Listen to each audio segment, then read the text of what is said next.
Hello everyone, कैसे हैं आप सभी। आशा करती हूँ अच्छे होंगे और खूब बढ़िया से पढ़ाई कर रहे होंगे।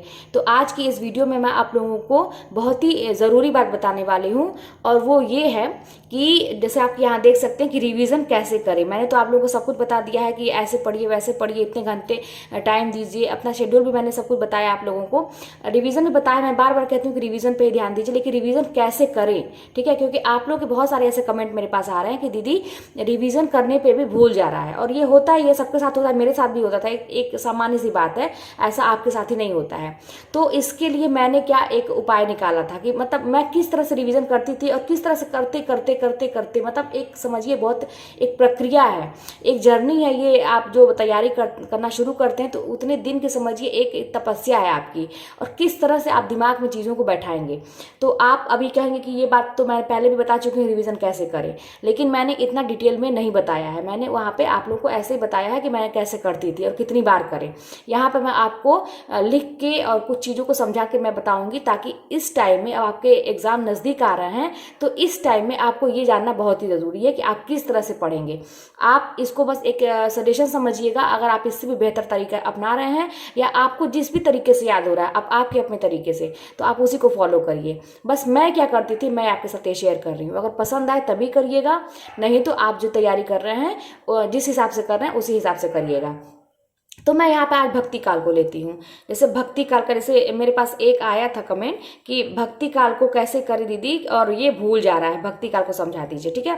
तो भक्ति काल का एक हम लोग उदाहरण लेते हैं। किसी भी काल को, कोई भी टॉपिक है, आप रिवीजन इसी तरीके से मैं करती थी। इतनी बार दोहराने के बाद कहीं जाके मेरे दिमाग में चीज़ें बैठती थी, ठीक है। और अंत तक रिवीजन ही चलता रहा जब तक एग्जाम नहीं हो गया, ठीक है।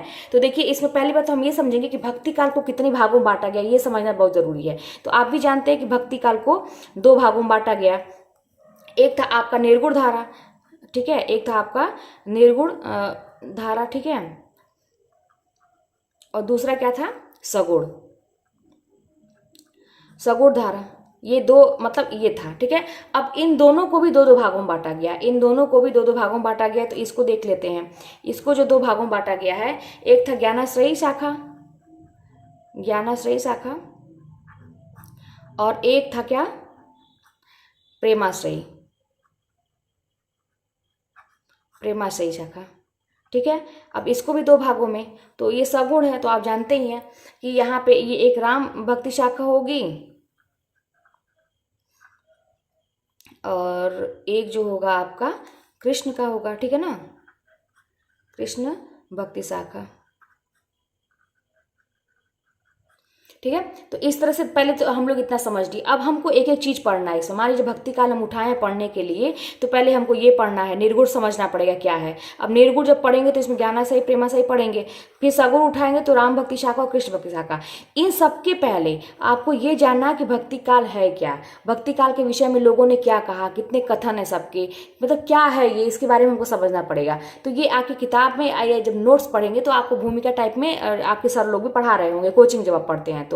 और किताब में भी देखिए, आपकी सरस्वती पांडे किताब में पूर्व पीठिका करके दिया हुआ है, पेज नंबर 94 95 पे, ठीक है, उसमें दिया हुआ है सरस्वती पांडे की किताब। फिर मैं बताती हूँ, ये एक सहायक पुस्तक के रूप में इसको समझिएगा।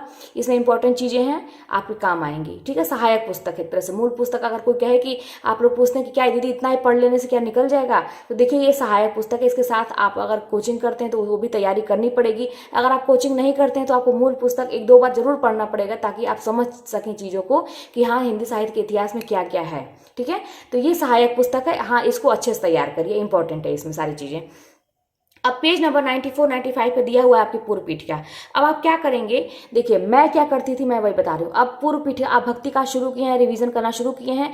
अब आप एक एक लाइन को, एक एक शब्द पे ध्यान देंगे, एक एक लाइन पे ध्यान देंगे, ठीक है। रिवीजन इतना ध्यान से आपको करना पड़ेगा, कहीं भी आपका दिमाग में कोई भी चीज़ पढ़ते समय नहीं आनी चाहिए कि हाँ ये उसने कहा, ये उसने कहा, क्या आगे होगा, मेरी ज़िंदगी तो ऐसे ही निकल रही है, मेरी ज़िंदगी कोई ठिकाना नहीं है, बहुत सारी चीज़ें, कितनी भी दिक्कत हो आपको, लेकिन पढ़ाई करते समय ये ये सब चीज़ें आपके बिल्कुल नहीं आना चाहिए। जब भी पढ़ने बैठिए तो दिमाग में ये कल्पना करिए कि अभी मैं जब ये चीज़ें पढ़ लूँगा या पढ़ लूँगी, अगर मैं ये टॉपिक अभी तैयार कर लूँगी तो मेरी नौकरी लग जाएगी। ये हमेशा सोचिए कि अगर मैं अभी ये टॉपिक तैयार कर लूँगी तो मेरी नौकरी लग जाएगी। यही सोच के मैं भी पढ़ती थी, और तब जब ऐसा दिमाग में फीलिंग लाएंगे ना तो आपको चीज़ें समझ में आने लगेंगी। तो पूर्व पीठिका आपने शुरू किया, पहली ही लाइन आपने शुरू की पूर्व पीठिका में, ठीक है।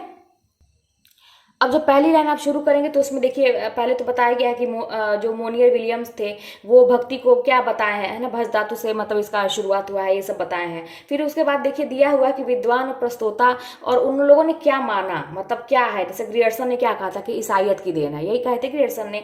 फिर जैसे आचार्य रामचंद्र शुक्ल ने क्या कहा था कि इस्लामी आक्रमण की प्रतिक्रिया के रूप में मतलब भक्ति काल का उदय हुआ। फिर इसी तरह से हजारी प्रसाद द्विवेदी ने क्या कहा, और गजानन माधव मुक्ति बोध ने क्या, कई सारी चीजें आपकी किताब में दी हुई है, और भी बाकी चीजें एक्स्ट्रा मतलब ये लोग क्या कहे। उसके बाद कथन आ जाते हैं। तो आप पहली लाइन शुरू करेंगे, पहली लाइन, ठीक ना।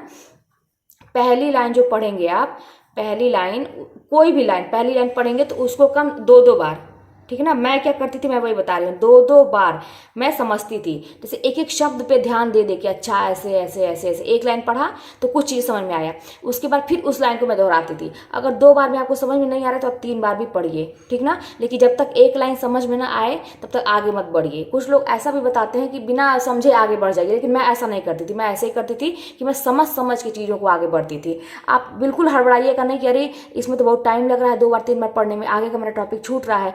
बिल्कुल मत सोचिएगा कि आपका आगे का टॉपिक छूट रहा है। आपको एक बार समझ के अच्छे से पढ़ना है, ठीक है। इसके बाद फटाफट कैसे रिवीजन होगा मैं ये भी आपको बताती हूँ, ठीक है। तो आप इस तरह से जब कर लेंगे 2-2 बार 3-3 बार पढ़ के आगे, फिर उसके बाद जो है आप दूसरी लाइन पे बढ़ेंगे, ठीक ना। दूसरी लाइन पे आगे बढ़ेंगे। अब देखिए पहली बात तो ये है कि ये आपके पेज नंबर इसमें आपका 94-95 पे है। ये 2 ही पेज का मैं अभी बता रही हूँ, ठीक ना, 94-95। अब आपको दूसरी लाइन भी इस तरह से पढ़ना है। इस तरह से करते करते पूरी अब ये 2 पेज पूरा पढ़ लेंगे आप, ठीक। उसके बाद पढ़ने के बाद इस तरह से जब आप 2 पेज पूरा और जोर जोर से पढ़ेंगे, ठीक है ना, जोर जोर से आप पढ़ेंगे इसको पूरा। आप मतलब बिल्कुल मत सोचिए कि कोई सुन लेगा तो कोई क्या कहेगा, आप जोर जोर से पढ़िए, ठीक। उसके बाद जो है 2-3 बार जब पढ़ेंगे और आपको लगता है कि समझ में आया तो ठीक है, नहीं तो आप एक बार और पढ़ लीजिए, मतलब पूरे पेज को, दोनों पेज को मैं बता रही हूँ, ठीक है। उसके बाद जब इतना आपको जब आप पढ़ लेंगे, मतलब 2-2 बार एक एक लाइन को पढ़ के आगे बढ़ेंगे, ठीक है।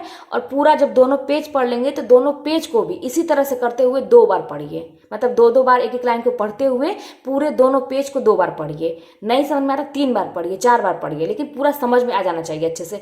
आप जैसे पूरा पढ़ने के बाद एक बार आंख बंद करके थोड़ा सा किताब हटा के सोचिए आपको चीजें याद आ रही हैं कि अच्छा आपने ये पढ़ा था, अच्छा आपने ये पढ़ा था। जब अगर आपको ऐसा लगता है तो मान लीजिए कि आपने जो भी पढ़ा है आपको समझ में आया। उसके बाद ये तो किताब हो गई, ये तो आप किताब से पढ़ रहे हैं, ठीक है। इसके बाद जो है आप अपना नोट्स उठाइए। नोट्स, अगर आपके पास नोट्स है तो नोट्स को उठाइए। अब नोट्स में भी ये पूरी सारी चीज़ें जो है आप नोट्स को मतलब एक बार या 2 बार, ठीक ना, बस पढ़ लीजिए, उसको पढ़ लीजिए, ठीक। जैसे आपने एक यहाँ पर लाइन को 2-2 बार समझ के पढ़ा है तो आपको बहुत सारी चीज़ समझ में आ गई, लेकिन नोट्स को एक बार या 2 बार फटाफट ऐसे रिवाइज करिए, ठीक है। अब आपने नोट्स भी पढ़ लिया, यानी कि आपने अभी तक कितनी बार इन चीज़ों को रिवाइज किया, 2 पेज को। यहाँ पे 2-2 बार 3-3 बार पढ़े आप दोनों पेज को। उसके बाद नोट्स को भी 1 या 2 बार आपने पढ़ लिया, ठीक। उसके बाद आपको एकदम अच्छे से चीज़ समझ में आ गया। अब नोट्स पढ़ने के बाद एक बार फिर ये जो किताब है ना, ये किताब, ये इसको फिर एक बार बस पढ़ लीजिए, ठीक ना। एक बार बस किताब को, मतलब आपको इस तरह से मतलब लाइन को 2-2 बार दोहराने की जरूरत है। बस एक बार मतलब फराटेदार तरीके से एक बार बस पढ़ लीजिए किताब को, ठीक। तो आपने एक बार किताब को अच्छी तरह से 2-3 बार दोहराया था, फिर नोट्स को आपने 1-2 बार पढ़ा था, और उसके बाद फिर किताब की ये 2 पेज को एक बार ऐसे ही पढ़ लीजिए। उसके बाद जो है आप प्रश्न देखेंगे इससे संबंधित। कहाँ से देखेंगे, मेरे पास घटना चक्र थी, ठीक ना, मैं वो टॉपिक उठाती थी घटना चक्र में और मैं उसको निकालती थी। अगर आपके पास यूथ है या और भी कोई है इसी टाइप का तो आप उसको उठा सकते हैं, ठीक है। उसका प्रश्न एक बार देख लीजिए। तो आपका इतना मान के चलिए कि अगर आपने टारगेट बनाया है तो पूर्व पीठिका आपका इंपॉर्टेंट है। ये सारी चीज़ें पूछी जाती है, जान लीजिए कि मतलब किसने किसके कथन क्या थे, इसने मतलब इन्होंने क्या कहा था, क्या माना था, ये सारी चीज़ें पूछी जाती हैं। अब आपका एकदम मतलब कहा जाए ना 100% जो है आपका मतलब आपको तैयार हो जाएगा, ठीक है। एक दिन का हुआ। अभी आप एक दिन पहले रात में आपने ये प्लानिंग कर लिया था, अब दूसरे दिन का आप क्या करेंगे, रात में फिर क्या करेंगे, आप प्लानिंग कर लेंगे। तो जब दूसरे दिन का रात में प्लानिंग करेंगे तो आप आगे का, जाहिर सी बात है आप आगे बढ़ना है आपको, तो आगे बढ़ेंगे तो आपको मैंने अभी समझाया, जैसे भक्ति काल को आपने समझ लिया क्या चीज़ है। अब निर्गुण धारा में पढ़ेंगे, ठीक है ना। तो निर्गुण धारा आपको, मान लीजिए निर्गुण धारा में आपको बढ़ना है, ठीक है ना। अब निर्गुण धारा में जैसे आपको पहला क्या पढ़ना है, उसमें ज्ञानाश्रयी पढ़ना है, तो आप ज्ञानाश्रयी को मान लीजिए उठाएंगे। अब फिर इसी तरीके जैसे मैंने बताया है कि एक एक लाइन को, अब ये जो है ना आपका ज्ञानाश्रयी शाखा, ये थोड़ा सा ज़्यादा है, जैसे 95 से शुरू होता है, 95 पेज पे एक ही लाइन दिया है, लेकिन फिर भी 96, 97, 98, 99 और 100 तक दिया है पेज नंबर तक, ठीक है ना, 100 पेज नंबर तक दिया है। अब इतना आपको मान लीजिए पढ़ना है। इसी तरीके से अब आपने टारगेट बनाया है दूसरे दिन का कि आपको इतना पढ़ना है, तो इसको शुरू करने से पहले आपने जो एक दिन पहले ये पढ़ा था, इतना पढ़ा था ना, 2 ही पेज था या जितना भी पेज है, उसको बस एक बार आपको रिवाइज करना है। बिल्कुल भी आपको लाइन को दोहराने की जरूरत नहीं है, और कुछ मत समझ के जब भी पढ़िए तो मन से पढ़िए, बस एक बार आपको इन सब चीज़ों को एक बार फिर से आपको रिवाइज करने की जरूरत है, बस एक बार पढ़ लीजिए, ठीक, जो आपने एक दिन पहले पढ़ा था बस उसको पढ़े, अब उसको छोड़ दीजिए आप, अब आप यहाँ से पढ़ेंगे। इसी तरह से ये सारे पेज को आप लाइन को 2-2 बार 3-3 बार पढ़ते हुए धीरे धीरे आगे बढ़ेंगे, समझ के चीज़ों को, और ये पूरा कंप्लीट करेंगे। फिर उसके बाद क्या करेंगे, आप प्रश्न देखेंगे, ठीक ना, घटना चक्र से, और इसके बाद जो है फिर अगले दिन का आप टारगेट बनाएंगे, तो अगले दिन आपको क्या पढ़ना रहेगा।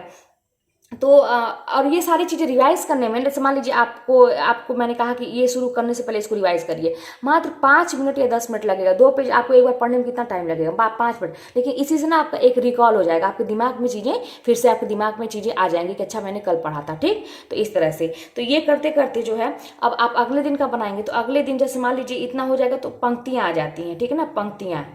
अब इससे संबंधित पंक्तियां है ना, इस शाखा से संबंधित, तो अब पंक्तियों के लिए एक दिन का समय रखिए, पूरा वो दिन आप पंक्तियों को ही पढ़ेंगे। उसी तरह से अब पंक्तियों में देखिए, आप देखेंगे तो पंक्तियों में वो है क्या कहते हैं कि कवियों के हिसाब से दिया हुआ है, अलग अलग कवियों का है, ठीक ना। जैसे मान लीजिए पहला शुरू हो जाता है कबीरदास जी का, मान लीजिए कबीरदास जी का दिया हुआ है, ठीक। तो अब कबीरदास जी का ही आप पहले उठाएंगे, जितना भी उनकी पंक्तियां दी हुई हैं, पद दिए हुए हैं,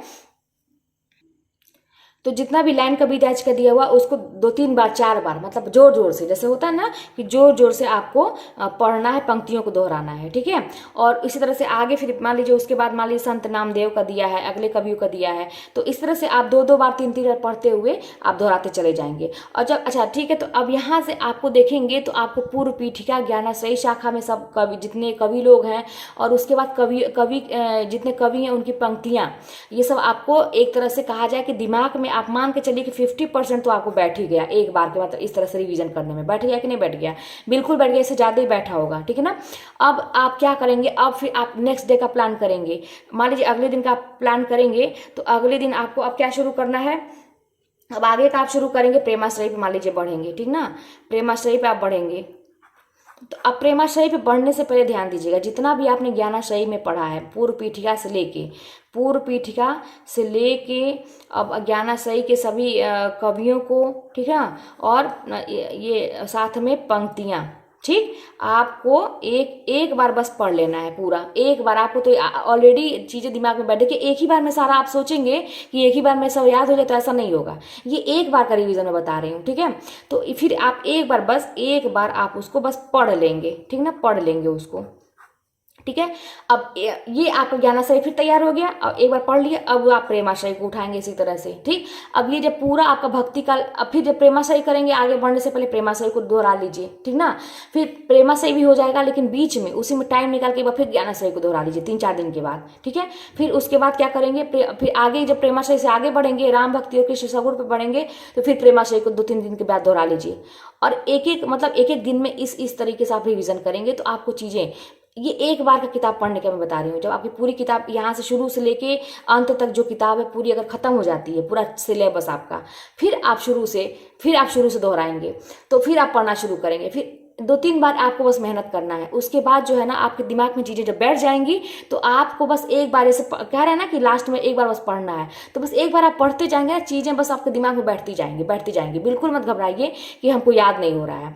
जितना रिवीजन करेंगे आपके दिमाग में चीज़ें बैठे। मैं इतना ही मेहनत करती थी। फिर अभी आप लोग कहेंगे कितना मेहनत क्यों करती थी? इतना मेहनत करने में तो बहुत सारे बड़े बड़े एग्जाम निकाले जा सकते हैं। तो मेरे लिए ये एग्जाम मेरे IAS के एग्जाम से कम नहीं था। मैं इसको वही समझती थी कि ये मेरे लिए IAS का एग्जाम है, समझिए मेरी जिंदगी है ये एग्जाम। मैं यही समझती थी और मुझे मालूम था कि मुझे बहुत ही जल्दी, मतलब मैं कहूँ कि मुझे लोग भूल जाते हैं कुछ दिन, अगर मैं बहुत लोगों से नहीं मिलूँ ना तो मुझे लोग भूल जाते हैं, इतना मैं भूलती हूँ। सोचिए, नाम भूल जाती हूँ बहुत सारे, बहुत अगर 4-5 साल मेरे संपर्क में कोई ना आए तो मैं नाम भी जैसे लगता कि मैं भूल जा रही हूँ, इतना मुझे भूलता है। तो मुझे मालूम है, तो इसीलिए बाकी लोग 2-4 बार पढ़ते होंगे तो मैं उसको 10 बार पढ़ती थी, है ना। तो यूट्यूब पर ही मैंने कहीं सर्च किया था तो मैंने सुना था कि उन्होंने 75 बार अपनी किताब को पढ़ा था, 100 बार अपनी किताब को पढ़ा था। IAS थी वो, तो तैयारी कर रही थी। तो वही मेरे दिमाग में एक मोटिवेशन था कि लोग पढ़ते हैं और एग्जाम निकालते हैं इसी तरह से रिवाइज कर करके। तो मेरा भी दिमाग में यही टारगेट था कि मैं 1 महीने में 4 बार किताब को पढ़ लूंगी। नहीं 4 बार होता 3 बार होता था, ठीक है, कभी कभी 4 बार भी, जब लास्ट में मोमेंट में तो मेरा बहुत ही ज़्यादा स्पीड बढ़ गई थी। तो ऐसे ही करना है, बस आपको रिवीजन पर ध्यान देना है। सोचिए कि एक किताब को, ये पूरी किताब को आपका जितना आपने नोट्स पूरा लिख डाला है, कितनी बार आपने उसको पढ़ा, ठीक है, कितनी बार आपने पढ़ा, लिख लीजिए। 1 से लेकर 10 तक गिनती लिख लीजिए, 20 तक गिनती लिख लीजिए।